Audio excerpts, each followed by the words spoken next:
Magandang araw sa inyong lahat.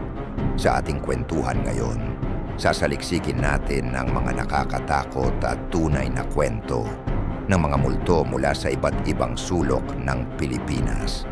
Mula sa mga madidilim na kalye ng lungsod Quezon hanggang sa mga lumang bahay sa Baguio, ang ating mga kwento ay punong-puno ng misteryo at kasaysayan.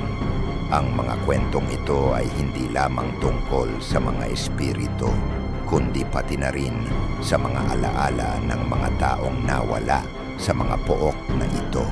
Mula sa mga pangyayaring nagdulot ng trahedya hanggang sa mga kwento ng mga multong nananatili sa mga lugar kung saan sila ay nanirahan. Ang mga kwentong ito ay nagsisilbing paalala ng ating nakaraan. Handa na ba kayo? Tayo na at simulan ang ating paglalakbay sa mundo ng mga multo at misteryo. Ang pinakauna, sa mga madidilim na sulok ng Pilipinas, may isang kilalang lugar na tinatawag na Balete Drive sa Quezon City. Dito, may kwento ng isang babae na kaputi na sinasabing naghihintay sa mga sasakyan, umaasang makauwi. Maraming driver ang nag-uulat na nakita siya, nagdudulot ng takot sa kanilang mga puso.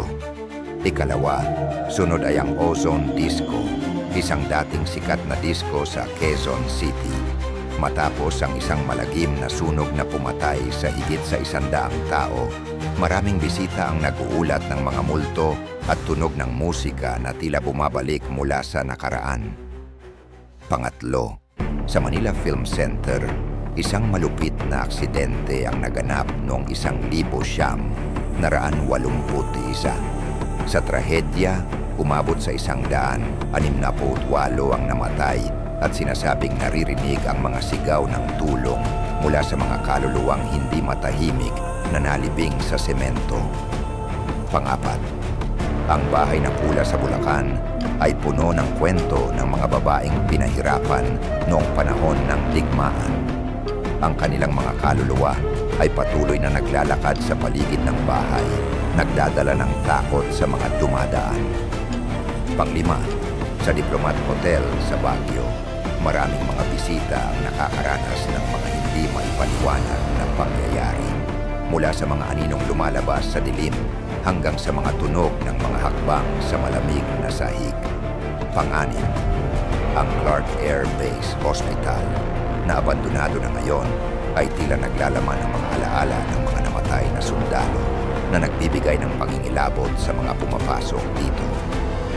Pang-pito, sa Malinta Tunnel sa Corregidor, ang mga espiritu ng mga sundalong namatay sa labanan ay sinasabing naglalakad pa rin, nagdadala ng takot sa mga bisita na naglalakas loob na pumasok. Pang-walo, isang tanyag na pok ang Laperal House sa Baguio. Dito, ang mga bisita ay nag-uulat ng mga masuwerteng kwento ng mga anino at mga tunog ng mga bintana na nagbubukas at nagsasara sa walang dahilan. Pang-siyam, ang San Agustin Church sa Manila, isang simbahan na puno ng kasaysayan, ay sinasabing pinagdarausan ng mga multo ng mga taong nakalibing sa loob ng mga crypt nito. Naririnig ang mga tunog at anino na nagliliparan sa paligid. Pang-sampu, Fort Santiago, ang makasaysayang pook, ay nagtatago ng mga kaluluwa ng mga taong pinahirapan at pinatay sa panahon ng digmaan. Ang mga bisita ay nag-uulat ng mga aparisyon na lumalabas mula sa dilim ng gabi. Pang-11, sa University of Santo Tomas, may mga kwento ng supernatural na nangyayari sa paligid. Ang mga pianista ay naglalaro sa kanilang mga sarili sa Conservatory of Music na nag-uudyok ng takot sa mga estudyanteng nag-aaral. Pang-12, sa Teachers Camp, isang lugar na tinutuluyan ng mga guro, naririnig ang mga hakbang at boses sa dilim na nagbibigay ng pangingilabot sa mga mananatili.